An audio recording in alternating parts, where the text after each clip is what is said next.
First up on the docket, Thursday night football. Bum, bum, bum, bum. Panthers visiting the Texans. Game opened 4.5. Now, Texans +8. Massive home underdog with a team playing without its starting quarterback, which was the only reason really to even think about betting on this team, against the Panthers team that now everyone in the world is going to be overvaluing because they did what we said they would do. Cover against the Jets, cover against the Saints. I love this for Houston when it was Tyrod, because this is typical, like you just spoke about. We knew that Carolina was going to come in flying high.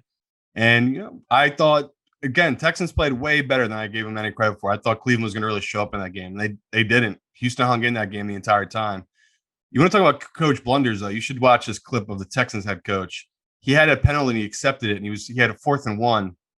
And instead of going for it, he punted in the middle of the field. So there's still some coaches out there that make these bonehead moves on 4th down. But well, I believe what he said was, I know there's a lot of analytics in football, but I got to go with my gut sometimes. And his gut told him to, instead of declining a penalty and having 3rd and 10, he accepted the penalty for 4th and 1 and then punted the ball. Yeah. So we might be looking back on this Texans team. So remember how good they were for those first 2 weeks, and then they just completely fell apart. And I love that the pro in me is like staring at this and going, you got to take the 7.5. This is overvalued.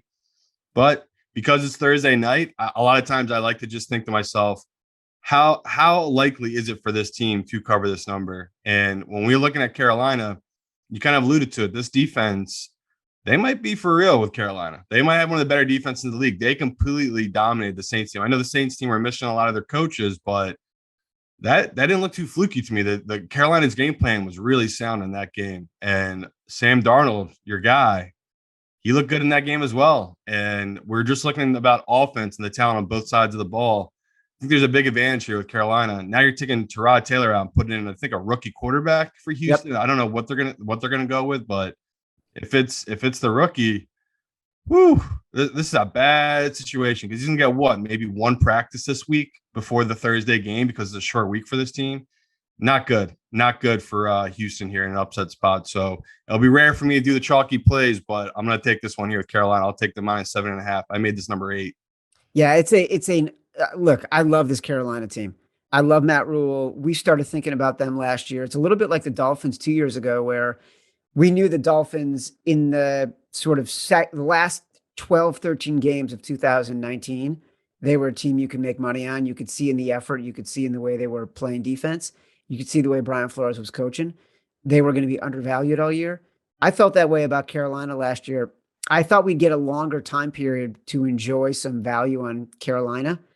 I think we got 2 weeks, and that the ship has sailed on that. And it's going to be funny looking back, where, not that we're going to say Carolina and Denver both can start 3-0, but it's looking that way.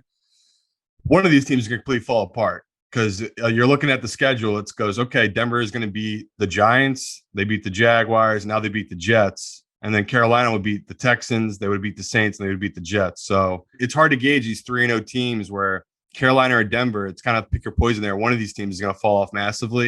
And I honestly feel more confident in this Carolina team just because of the division they're in, where Denver, they're in a way harder division. So people are looking at either team to ride and fade later on the season. I'm going to definitely be fading Denver later in the year.